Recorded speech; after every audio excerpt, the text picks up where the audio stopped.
স্রোতকে দেখা মাত্রই যেন আকাশের চাঁদ ফিরে পেয়েছে সার্থকের বাবা, এমনই মন্তব্যগুলো সার্থক। হ্যাঁ বন্ধুরা, ভিডিওতে লাইক দিয়ে দেখতে থাকুন। সন্ধ্যাবেলা সার্থক স্রোতকে অটোর জন্য ওয়েট করতে দেখে সার্থক স্রোতের সামনে গিয়ে বলতে থাকে যে স্রোত, আর অপেক্ষা করে লাভ নেই, তুমি তো আমার বাবার বাড়িতেই যাচ্ছ তাই তো, তাহলে আর টাইম লস না করে তুমি বরঞ্চ গাড়িতে উঠে পড়ো। ওদিকে স্রোত বলতে থাকে যে স্যার আপনি তো এই বললেন যে আপনি নাকি গাড়ি চালাতে পারেন না, তাহলে হঠাৎ করে গাড়ি চালানো শিখে গেলেন কোথা থেকে? তখন এই কথা বলা মাত্র সার্থক বলতে থাকে যে কাজের কথা বলি আমরা, বরঞ্চ এখন টাইম ওয়েস্ট না করে চলো বরঞ্চ বাড়ি ফিরে যাই, আমি অনেক টায়ার্ড। তখন এই কথা বলা মাত্র দরজা খোলা মাত্রই যখন সার্থকের পিসিমণি সার্থক এবং স্রোতকে একসাথে দেখে, তখন সার্থকের পিসিমণি চিৎকার করে উঠে আর বলতে থাকে, দাদা কই গো তুমি, দেখো কোন দিকে সূর্য উঠেছে আজকে, তোমার ছেলে এবং স্রোত একসাথে বাড়ি ফিরেছে, তুমি দেখেছো? তখন এই কথা বলা মাত্র সার্থকের বাবা ছুটে এসে বলতে থাকে যে স্রোত এসেছে, কই দেখি।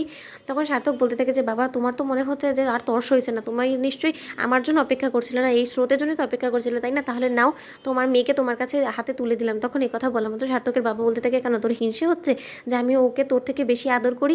আসলে করবোই নাই বা কেন বলতো, ও তো জাদু জানে, ও তো একটা জাদুকর, ওর এই বাবার উপরে যে পরিমাণে জাদু করেছে ও তো একবারে বশ করিয়ে ফেলেছে। তখন এই কথা বলা মাত্র সার্থক বলতে থাকে যে হ্যাঁ সত্যিকার অর্থেই তো ও তোমার মাথাটা চিবিয়ে খেয়েই ফেলেছে, সাথে পিসিমণিরও। নয়তো বা তোমাদের দুজনের সকাল থেকে সন্ধ্যে পর্যন্ত যে গান স্রোত স্রোত নিয়ে শুরু হয় সেটা তো আর শেষ হওয়ার নাম নেয় না তাই না?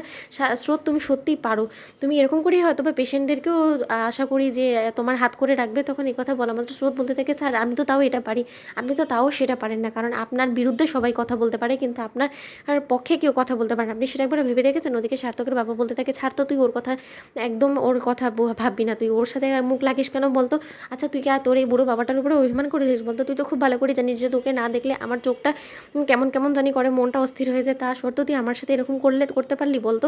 আমি সেটা একদমই তোর কাছ থেকে এক্সপেক্ট করিনি। তখন এই কথা বলা মাত্র স্রোত বলতে থাকে যে পিসিমণি তুমি দেখেছো এই বাবা কি বলছে এসব কথা? আমি তোমার উপরে অভিমান করে আমি এই বাড়িতে আসবো না সেটা কখন বলেছি বলো তো? হ্যাঁ আমি মানছি যে তোমার ছেলের ব্যবহারগুলো আমার মোটেও সুবিধের বলে মনে হয় না, কিন্তু তা সত্ত্বেও আমি তো তোমার ছেলেকে টলারেট করি তাই না? আসলে আমি কটা দিন একটু বিজি ছিলাম আমার দিদি ভাইকে নিয়ে, তার জন্য আমি আসতে পারিনি, সময় করে উঠতে পারিনি, তাই বলে তুমি এরকম ওষুধ খাওয়া ছেড়ে দিবে সেটা কী করে হয় বলো তো? তখন এই কথা বলা মাত্র সার্থকের বাবা বলতে থাকে এই কথাটা তোকে কে বলেছে সার্থক?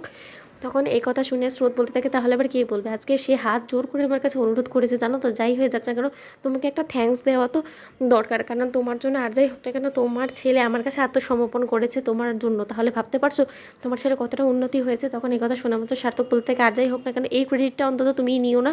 তখন সার্থকের পিসিমণি বলে উঠে যে কেন নিবে না, ওর জন্যই তো এই জিনিসটা আজকে সম্ভব হয়েছে।